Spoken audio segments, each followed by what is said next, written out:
You've probably seen those flashy ads for Zazaspin.com, where you spin a wheel and supposedly win real cash, gift cards, or even iPhones. Sounds too easy, right? Before you get caught up in the hype, let's see if this is a legit opportunity or just another sketchy online gimmick.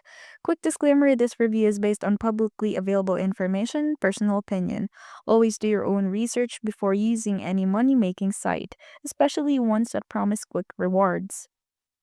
Zazaspin.com promotes itself as a free spin to win game with no strings attached, but based on sources like Malware Tips and Scam Detector, things don't add up. Malware Tips warns the site may lead you to fake ads or bogus reward pages. Scam Detector gives it a low trust score, suggesting it might just be a bait to steal data or trick users into completing surveys that never pay.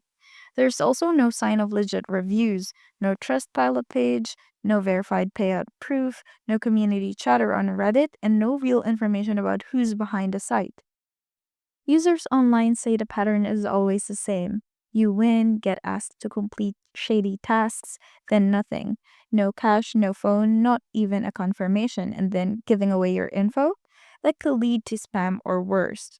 Zazaspin.com doesn't look legit. With zero proof of payouts, no transparency, and multiple scam warnings, it's best to steer clear. If you're serious about earning online, stick to trusted platforms with proven results. Tried Zazaspin and got nothing? Drop your experience in the comments. It might help someone else to avoid the same trap. And if you want more honest takes on sketchy websites, don't forget to like and subscribe. See you in the next one.